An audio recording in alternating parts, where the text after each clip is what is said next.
नमस्कार, Asian news देख रहे हैं आप और आपका बहुत स्वागत है मध्य प्रदेश डिबेट में। आज का हमारा मुद्दा है विपक्ष का व्यवधान। दरअसल ये मुद्दा इसलिए भी अहम है क्योंकि मध्य प्रदेश विधानसभा में डॉक्टर मोहन यादव के नेतृत्व वाली सरकार ने भारी शोरगुल के बीच अपना पहला बजट पेश किया। सदन की कार्यवाही शुरू होते ही नरसिंह घोटाले पर चर्चा की मांग को लेकर विपक्ष ने इस दौरान हंगामा कर दिया। वित्त मंत्री जगदीश देवड़ा ने विपक्ष के शोर शराबे के बीच आज ये बजट भाषण पढ़ा।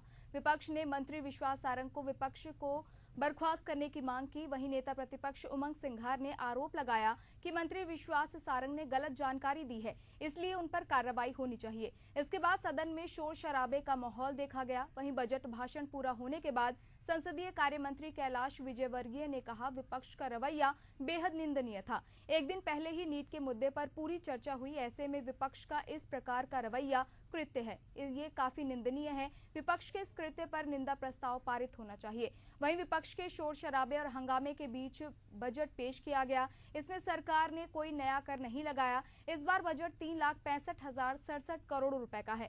ये पिछले बजट से 16% अधिक है। बजट पेश होने के बाद स्पीकर नरेंद्र सिंह तोमर ने सदन की कार्यवाही 4 जून तक स्थगित कर दी।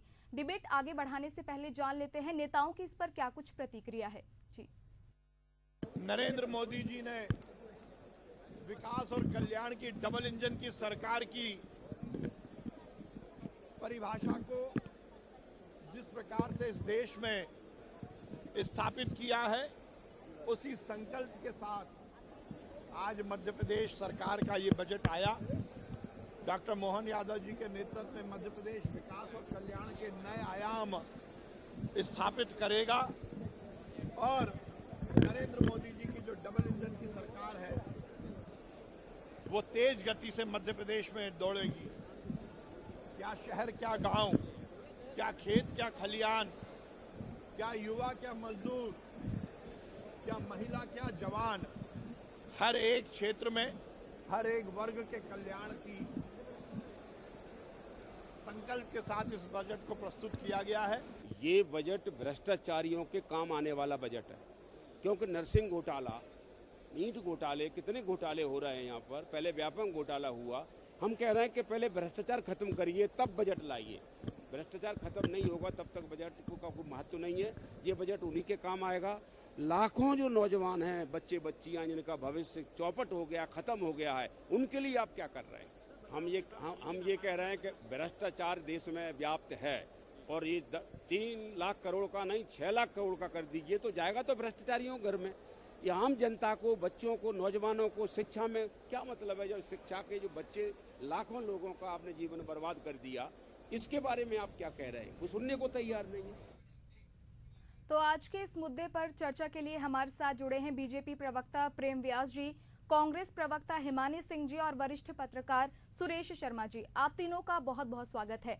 सबसे पहले हिमानी जी, आपके पास आऊंगी। मोहन सरकार ने आज ये पहला बजट पेश किया है, इस पर विपक्ष की क्या राय है, कैसे देखते हैं इस बजट को? जी, विपक्ष की राय ऐसी है कि जिस तरह से सभी भारतीय जनता पार्टी के लोगों के द्वारा इसको स्वर्णिम बजट बताने का कार्य किया जा रहा है, लेकिन मेरे हिसाब से स्वर्णिम बजट नहीं है। जैसे गोल्ड ज्वेलरी और गोल्ड प्लेटेड ज्वेलरी में जो फर्क होता है ना, जिसके ऊपर से जो सोने की दिखाई देती है, ये वैसा बजट है, गोल्ड प्लेटेड बजट। इसमें बहुत सारे जो विधानसभा चुनाव के दौरान वादे किए गए थे उनको कहीं भी नहीं छुआ गया, चाहे वो एमएसपी से संबंधित हो, चाहे वो संविदा कर्मचारियों से संबंधित हो, चाहे वो गैस के दामों से संबंधित हो, पेट्रोल डीजल की कीमत का कोई जिक्र नहीं है। दूसरी चीज, इतने 19 लाख बेरोजगार रजिस्टर्ड हैं, उनका किस तरह से पिछले ही साल में 3.5 लाख बेरोजगार, और ये बेरोजगार ऐसे हैं जो डॉक्टर, इंजीनियर, बीडीएस जैसे उच्च स्तर के पढ़ाई लिखाई करने वाले लोग हैं, उनको नहीं छुआ गया है। दूसरी चीज, मध्य प्रदेश की एक बहुत बड़ी समस्या बन गई है, चाहे आप नरसिंह घोटाला देखिए, चाहे बाकी के अगर देश भर के व्याप्त नीट घोटाला और ये सब देखिए, तो इस तरह के बजट लाने का कोई मकसद, कोई जो लक्ष्य है वो पूरा नहीं हो पाएगा।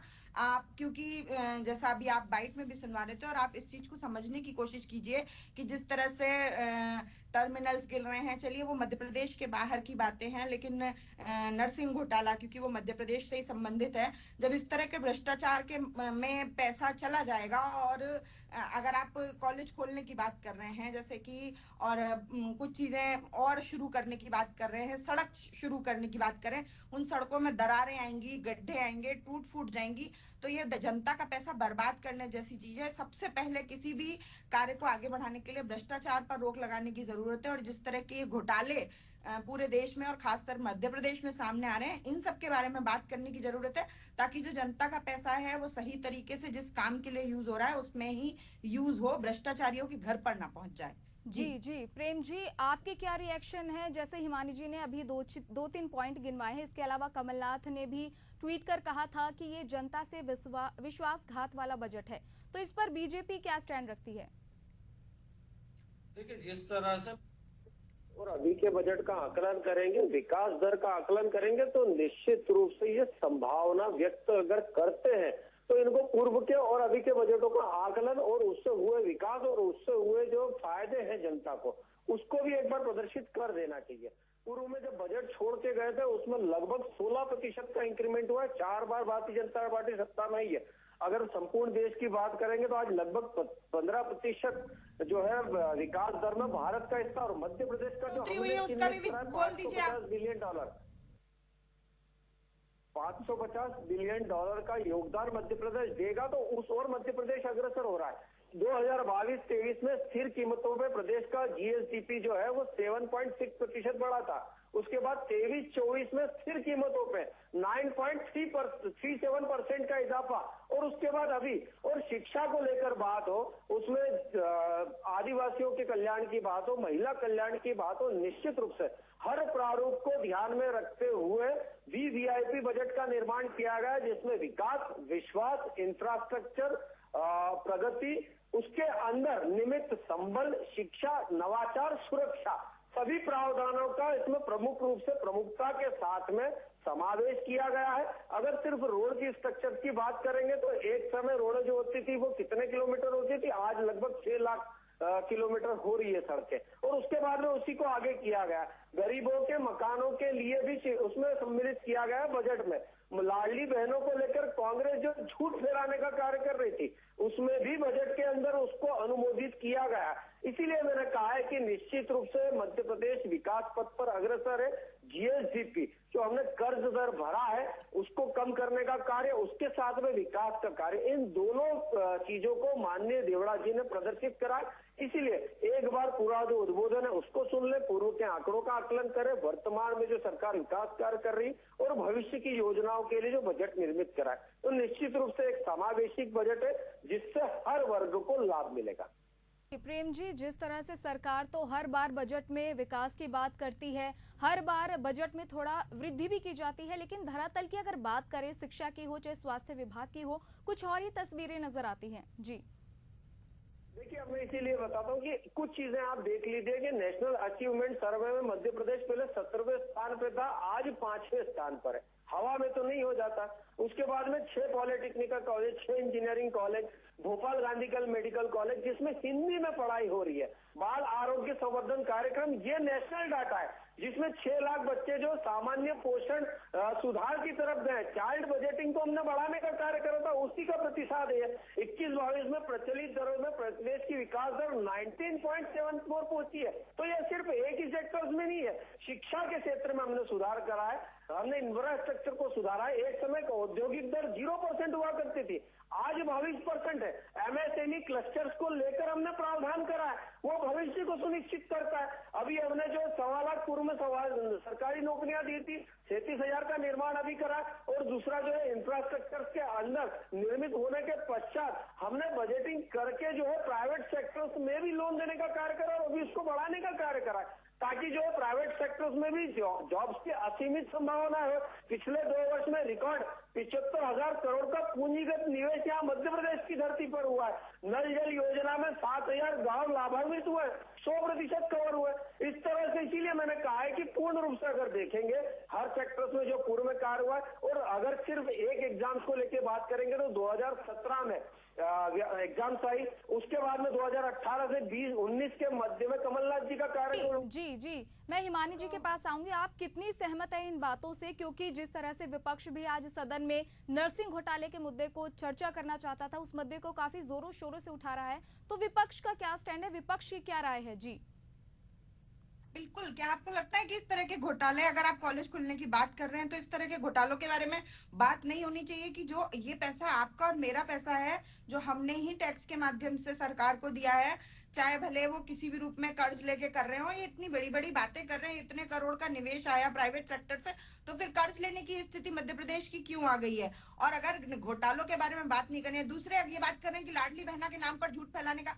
लाडली बहना के मामले में जीतू पटवारी जी ने एक सुझाव और एक याद दिलाने वाला पत्र लिख के और एक सकारात्मक पहल की थी कि आपने जो वादा किया था कि आप लाडली बहनाओं का पैसा इतना बढ़ा देंगे चुनाव के समय पे, आप उसको कब तक बढ़ाएंगे, बढ़ा दीजिए। और आज कम से कम बजट में इसका उल्लेख तो किया जाना चाहिए था कि हाँ, इसके बाद हम इसको इतने समय बाद इतना कर देंगे। आज नहीं करते, चलिए आप कर्ज में डूबे हुए हैं। अगर इतना ही जितना ये महिमा मंडन कर रहे हैं कि सड़क की स्थिति थी, हर साल वो सड़क बनती है भ्रष्टाचारियों के हाथ से, फिर हर साल उखड़ जाती है, फिर अगले साल उसको बनाने का काम किया जाता है, तो आपको ये लगता है ये उचित है कि क्या किसी एक सड़क की उम्र, एक नॉर्मली एक घर भी बनाया जाता है तो उसकी 5-7 साल 10 साल तो उसको मेंटेनेंस और इस तरह सर्विसिंग की जरूरत नहीं होती, सड़कें एक एक साल में उखड़ जाती हैं और फिर उनको दोबारा बनाने का काम किया जाता है। ये आपका, हमारा, इस देश की जनता का पैसा नहीं है जो किसी सकारात्मक कार्य के लिए, किसी नए निर्माण के लिए प्रयोग हो जाना चाहिए था। तो इस तरह की बातें कर रहे हैं। क्या इन्होंने अपने विधानसभा के जी सुरेश जी, आपके पास आऊंगी। आपने दोनों पक्षों को सुना है, आप क्या कहेंगे? जी देखिए, मध्य प्रदेश का जो बजट आया वो निश्चित रूप से संतुलित बजट है। और संतुलित जब मैं कह रहा हूं, इस मायने में कह रहा हूं कि सभी क्षेत्रों के लिए पर्याप्त पूंजी की व्यवस्था की गई है। कुछ क्षेत्र ऐसे हैं जिनको ज्यादा महत्व दिया गया है, जैसे हमारे मुख्यमंत्री जी पहले शिक्षा मंत्री थे, तो शिक्षा के क्षेत्र में काफी कुछ अलग से किया गया है। केंद्रीय योजनाओं का जो क्रियान्वयन है, उस क्रियान्वयन के लिए प्रावधान किए गए हैं। यदि प्रधानमंत्री आवास योजना है तो उसके लिए आपने अलग से पैसा, जो एक आपको कंपनसेशन देना होता है स्टेट का हिस्सा, वो हो गया। एक बात जरूर हम सबको समझना पड़ेगी बजट को लेकर के, कि आजकल के जो बजट है वो राज्य के अधिकारों के बहुत ज्यादा अंतर्गत नहीं आते। उसका कारण ये है कि जो राशि मिलती है वो सारी की सारी राशि केंद्र सरकार के माध्यम से आती है। जीएसटी की राशि केंद्र के पास जाती है, केवल केंद्र आवंटित करता है।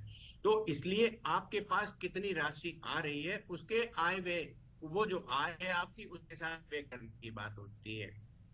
आपके पास जो अपने निजी टैक्सेशन का मामला है, जैसे आबकारी है, जैसे स्टैंप ड्यूटी वगैरह है, तो ये इसमें बहुत ज्यादा अब आपके पास अधिकार नहीं बचे बढ़ाने के लिए। इसलिए जितनी भी योजनाएं आप बनाएंगे वो योजनाएं केंद्र से मिलने वाले अनुदान पर या आपके हिस्से पर निर्भर है। इसलिए जिस प्रकार की योजनाएं बनाई जाती हैं उन योजनाओं का इसमें एक प्रकार का समावेश रहता है। अच्छा संदेश ये है कि मध्य प्रदेश का बजट पिछले साल के बजट की तुलना में 16% बढ़ा है। और ये कल्पना करके बजट पेश किया गया है कि आने वाले 5 साल में हम आज जो बजट की राशि है 3 करोड़ 65 लाख, जो लाख करोड़ जो है, उसको बढ़ा करके दुगना कर देंगे।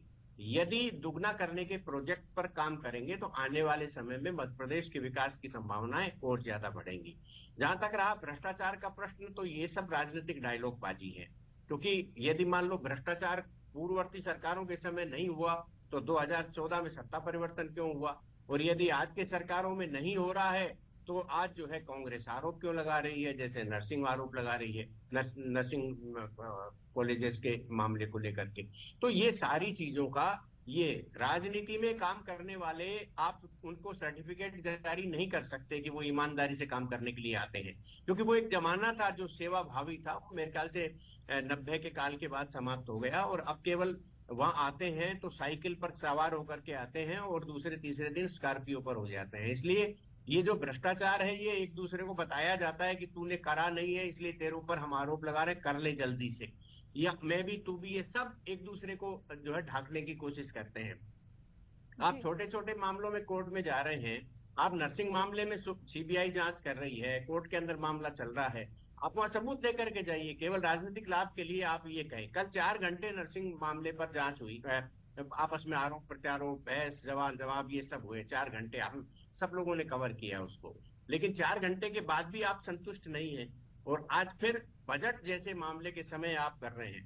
अच्छा, केवल यहाँ बजट के लिए आप कर रहे होते हैं तो ठीक है, नर्सिंग मामला आपके लिए बड़ा महत्वपूर्ण है और आप वास्तव में किसी एक 2 5 10 लोगों को दंडित कराना चाहते हैं तो ये बहुत जरूरी है, आप बिल्कुल प्रयास करिए। लेकिन जब आप प्रधानमंत्री बोलते हैं तो लोकसभा से में हंगामा करते हैं, जब राज्यसभा में प्रधानमंत्री बोलते हैं तब आप हंगामा करते हैं, मध्य प्रदेश में बजट आता है तब हंगामा करते हैं।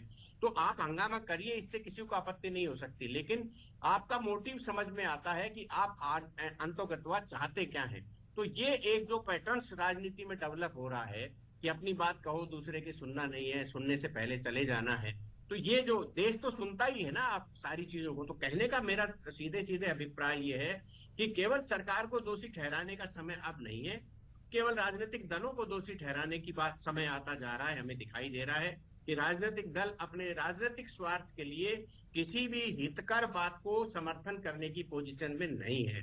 हम सब लोगों ने एक समय देखा है, मुझे 40 वर्ष पत्रकारिता में हो गए, मैंने उस समय को देखा है जब बड़े जो प्रभावशाली लोग थे, नरसिम्हा जी की सरकार के समय अटल जी बोला करते थे, अटल जी की सरकार के समय चंद्रशेखर जी बोला करते थे, मधुलेमे को हमने सुना है। तो जो पुराने जो नेता थे, चाहे वो कांग्रेस के हो चाहे भाजपा के हो, बड़े सदासही होते थे और अपनी बात को कहने का दम होता था।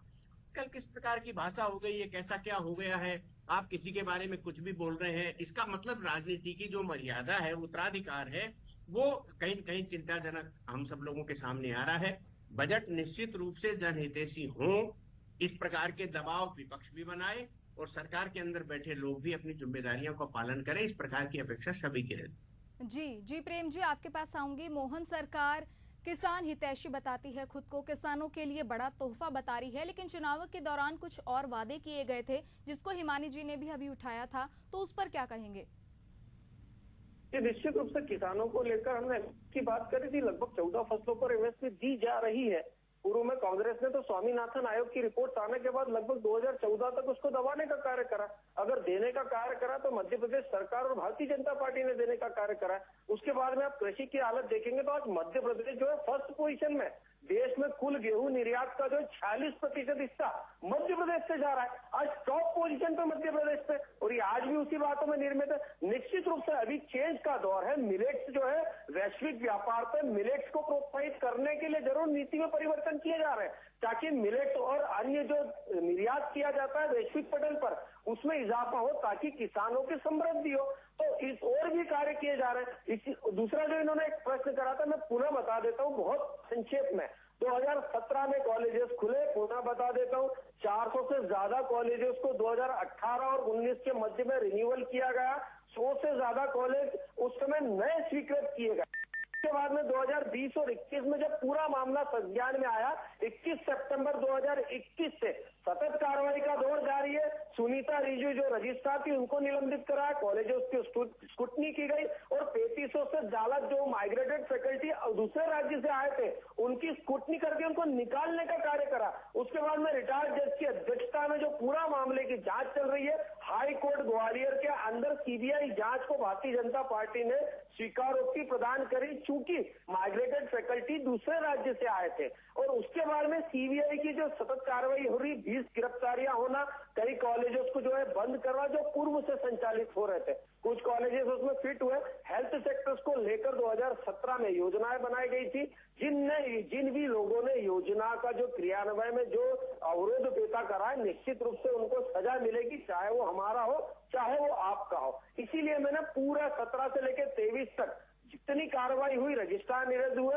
उसके बाद IAS तिराली जी को अपॉइंट किया गया ताकि निष्पक्षता के साथ में जांच हो। सरकार की मंशा है कि स्टूडेंट्स के हित के साथ में अन्याय ना हो, इसलिए हाईकोर्ट में आवेदन किया गया। उसके बाद कुछ नर्सिंग बच्चों की एग्जाम्स हुई है, स्क्रूटनी के पश्चात उन बच्चों का भी जो अन्यत्र ट्रांसफर किया जा रहा है। इसीलिए मैंने कहा है उसके पश्चात सदन में हंगामा करना। हिमाचल में आप कह के आए थे 5 लाख रोजगार देंगे, उसके बाद में अगले दिन सुक्कू सरकार बदल दी। केरल में आपने जो है अभी पेट्रोल डीजल के रिसेंट रेट तीसरी बार बढ़ा दिए। लेकर जो है आशान्वित है। वही मध्य प्रदेश की सरकार ने स्थायी रेट्स में, मैंने इसीलिए 2021 और 23 की बात करी कि स्थिर कीमतों में प्रदेश की जीएसडीपी हमने बढ़ाने का कार्य करा है। जी जी, हिमानी जी, आपसे सवाल है कि विपक्ष हमेशा आरोप लगाता है कि सरकार काम नहीं कर रही। बजट पर भी कई सवाल उठे हैं, लेकिन अगर सरकार काम नहीं कर रही तो आपको जनता ने क्यों नकारा है और उन्हें फिर से क्यों चुना है?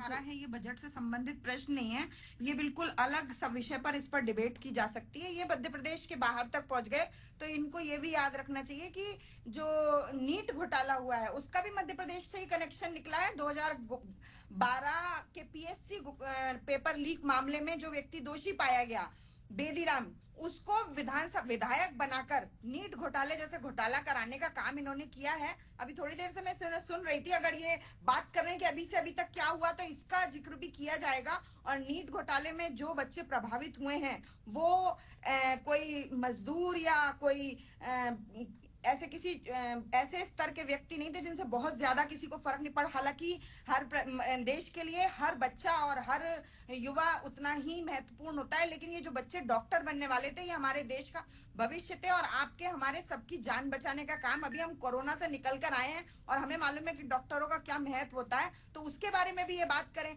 दूसरे जो ये बाकी के घोटाले जो मध्य प्रदेश में चल रहे हैं, आज तक व्यापम घोटाले में सिवाय जो जिन्होंने आरोप लगाने का काम किया, जिन्होंने उस चीज को उनको मृत्युदंड के अलावा आरोपियों तक आज तक पहुंच नहीं पाई है। ये विपक्ष की तरफ से कोई भी छोटी से छोटी बात को पकड़कर उस पर ईडी और सीबीआई बिठा देते हैं और उस सरकार से संबंधित लोगों को, राजनेताओं को पॉइंट आउट करने का काम करते हैं। और ये लोग अपने यहाँ पर इतने बड़े बड़े घोटालों में छोटे छोटे क्लर्कों और अधिकारियों को गुनहगार बनाकर उनके ऊपर आप मान सकती हैं कि इतना बड़ा, जिसके लिए कोर्ट को 2 बार हस्तक्षेप करना पड़ो, जिसमें सीबीआई के लोग तक भ्रष्टाचार में लिप्त हो गए, उसमें किसी राजनेता की कोई वो ही नहीं होगी भूमिका, और जिन लोगों की भूमिका है उनको दोबारा मंत्री पद से नवाज दिया गया, उनसे कोई सवाल ही नहीं पूछा जा रहा है और ये लोग इतने बड़े बड़े वादे कर रहे हैं। तो और जो बाकी जो आज बजट की बात पर बैठे हैं, तो जो बाकी के विधानसभा उसके दौरान इन्होंने वादे किए थे उनके बारे में आज क्यों नहीं जिक्र किया गया? जी जी, प्रेम और हम जी, विपक्ष में बैठे हैं, अच्छी बातें तो आप लोग कर ही रहे हैं, क्या हुआ क्या नहीं हुआ उसको महिमा मंडन करके एक को 100 बताकर तो ये बताने के लिए ही बैठे हैं। विपक्ष का काम है सरकार, जनता से रिलेटेड ऐसे मुद्दों को उठाना और सरकार का और मीडिया का ध्यान उस ओर आकर्षित करना जो होने चाहिए थे और नहीं हो पाए। तो ये काम हम अपना काम कर रहे हैं, इनको उसका जवाब देना चाहिए। ये आज भी अगर इनसे मध्य प्रदेश की बात पूछी जाएगी तो दूसरे प्रदेशों में, तो फिर केंद्र सरकार तक पहुंचने की बात आएगी, नीट घोटाले की भी बात आएगी। जी प्रेम जी, हिमानी जी ने जो अभी सवाल किए उनके क्या जवाब देना चाहेंगे आप? जवाब देते हैं। कोमल जी देखिए, इसीलिए मैंने कहा कि सरकार संवेदनशीलता के साथ में कार्य करी। अगर सिर्फ प्रदेशों की बात करेंगे तो लगभग 30 पेपर राजस्थान में लीक हुए और अशोक जी ने उस समय बयान दिया था कि मैं जादूगर नहीं हूँ, जवाब ये हो गया कि जादू से पता करवा। आप कह रहे थे मैं चुप था, मैं समस्या यही है, आपकी कलाई खोली जाएगी तो आप मंदिर में बोलेंगे। जुड़े हुए पाए जा रहे हैं, इनको शांत कराइए, मैं इनके समय चुप था। किसी चीज का ये जवाब हो सकता है कि वहाँ हुआ इसलिए कोमल जी इनको शांत कराइए, क्योंकि जी हिमानी जी, एक बार प्रेम जी अपनी बात कंप्लीट कर लें, फिर मैं आपसे आपके रिएक्शन लूंगी। जी देखिए, दूसरी चीज है निश्चित रूप से नर्सिंग घोटाले के अंदर मैंने अभी पूर्व में जानकारी दी, विजय लक्ष्मी साधो ने जाते जाते ये पटल पर जानकारी दी गई है, जाते जाते 100 कॉलेजेस को मान्यता दी गई। तो हम तो मान ही रहे ना, इसमें बड़े लोग दोषी है और जो बड़े लोग दोषी निश्चित रूप से सीबीआई के जांच के पश्चात में सामने आ जाएंगे। थोड़ा सा धीरे मित्र अरुण आर्य आपातकाल पर्ची उचारी, उसके बाद में आप सांसद और विधानसभा में कर क्या रहे? जब बजट सत्र प्रारंभ हो रहा है, पहले का समय विपक्ष ऐसा होता था, विपक्ष के प्रश्नों के जवाब देने के लिए समय लेना पड़ता था। आज हमने जब मध्य प्रदेश का भविष्य, मध्य प्रदेश के बजट को लेकर चर्चा की जा रही तो आप स्लोगन शाउटिंग कर रहे हैं। वही प्रक्रिया आपने संसद में अपनाई और हिंदू को हिंसक कहने का कार्य करा। आपसे जब पहले राष्ट्रपति के अभिभाषण के बाद में धन्यवाद प्रस्ताव आर्टिकल 87 के अंदर उल्लेखित है, उसको आपने धक्का बताते हुए वहां पर भी स्लोगन शाउटिंग करे और वही आप यहाँ भी कर रहे हैं। तो विपक्ष किस चीज को लेकर जो है सरकार से प्रश्न कर रही है? बजट को लेकर एक भी प्रश्न आज विपक्ष के द्वारा किया गया हो तो बता दिए। इसीलिए कहते हैं कि धरातल पर जो है राजनीति अलग है और जो है संसद और विधानसभा के अंदर अलग है। यहाँ पर प्रश्न को जो है प्रारूप अलग है, वहां पर प्रश्नों का प्रारूप अलग है। आप बताइए, सीबीआई से लेकर तो जो है अभी बिहार के एक नेता के बारे में भी जवाब आया और जिस तरह से 24 घंटे में पेपर निरस्त करके पुनः डेट दे दी गई है। इसके पूर्व में जितने भी केसेस हुए हैं 2012 के 14 के पहले, उसमें कितनी कार्रवाई हुई, लेकिन 2014 के बाद में हेल्थ सेक्टर्स हो, प्राइवेट सेक्टर्स हो, एक दौर तो वो भी था कि नेता प्रतिपक्ष ने स्वयं दिग्विजय सिंह साहब को कहा था कि ये भू माफिया और शराब माफिया हमारे इसमें है। लेकिन मैं उन सब बातों पर नहीं जाना चाहता। आज बजट को लेकर चर्चा हुई थी, 2 या 3 चीजों से मैं बात अपनी समाप्त कर दूंगा। राजस्व प्राप्तियां पहले 2,81,660 करोड़ रुपए हुआ करती थी, अभी का रिसेंट आंकड़ा 17% इंक्रीमेंट हुआ है, 3,30,915 करोड़ रुपए। पूंजीगत प्राप्ति 2,25,710 हुआ करती थी, उसमें 17% का इजाफा हुआ है, 2,63,344 करोड़ रुपए। ऐसे सभी चीजों में हमने प्रारूपों का परिवर्तन किया है, जीएसडीपी को घटाने का कार्य करा और ऋण जो मिलता है वो जीडीपी टू डेप्थ मिलता है, हमारी 51% के आसपास है। लेकिन हमने जो सोर्सेस का निर्माण करा है उसके पश्चात कर्ज लेके हमने विकास दर को बढ़ाया है और हमने जो विभिन्न स्रोतों का निर्माण करा है उससे हम कहते हैं $550 बिलियन जो हमने निर्धारित करा है, भारत के विकास में, भारत को अग्रणी करने में महत्वपूर्ण भूमिका निभाएंगे। जी, क्लोजिंग स्टेटमेंट के लिए सुरेश जी आपके पास आऊंगे। जिस तरह से राजनीतिक दलों में तो आरोप प्रत्यारोप का दौर जारी है, लेकिन सरकार ने 16% की वृद्धि की है बजट में, किस तरह इसे इम्प्लीमेंट किया जाएगा, क्या लगता है? जी देखिए, पिछले साल की तुलना में इस साल की जो बजट की राशि है वो 16% बढ़ी है और इससे ये लगता है कि ये सरकार को ये उम्मीद है कि हमारे पास टैक्सेशन और केंद्र से अनुदान ज्यादा मिलेगा। पर एक बीच में मैं एक राजनीतिक टिप्पणी करने की अनुमति आप सब लोगों से चाहता हूं। प्रेम व्यास जी ने बड़ी उदारता पूर्वक एक बात कही है कि कमलनाथ जी की सरकार ने 100 नर्सिंग कॉलेज को मान्यता दी, जबकि जिस तारीख को कमलनाथ जी ने इस्तीफा दिया था यानी 20 मार्च को, उसी दिन 20 मार्च को 353 नर्सिंग कॉलेजेस को मान्यता दी है। तो मुझे इस उदारता के लिए तो मैं कम से कम भाजपा का धन्यवाद देता हूं। अब तो आरोप थोड़े कम करके कांग्रेस लगाएगी ऐसा लगता है मेरे।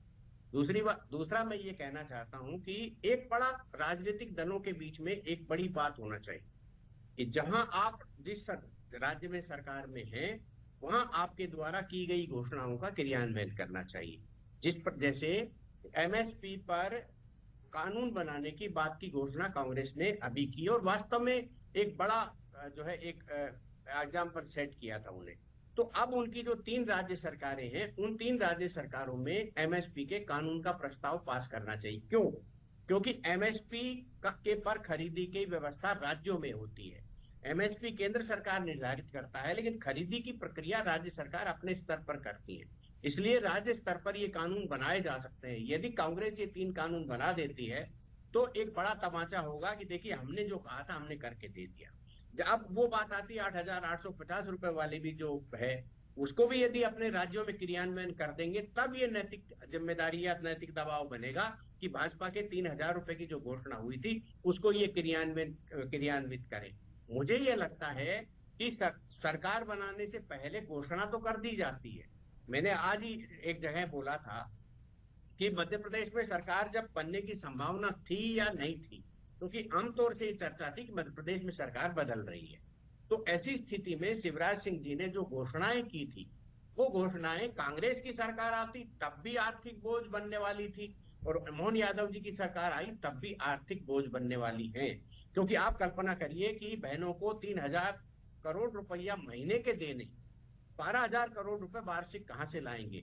यदि यही राशि आप 3,000 रुपए महीने की कर देंगे तब आपके पास डेवलपमेंट के लिए कोई चीज नहीं। मुझे वो दिन याद है, मैं सदन में कवरेज के लिए बैठा था तो दिग्विजय सिंह जी 2004 में 3 में जो मुख्यमंत्री थे तब जी समय का अभाव है इसलिए आपको रोकना चाहूंगी। फिलहाल आप तीनों का बहुत बहुत धन्यवाद आज के इस अहम मुद्दे पर चर्चा में हमारे साथ जुड़ने के लिए।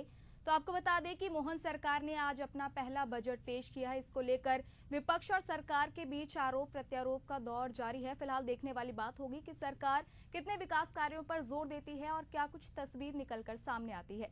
फिलहाल के लिए इतना ही। देश और दुनिया की तमाम बड़ी खबरों के लिए देखते रहिए एशियन न्यूज। नमस्कार।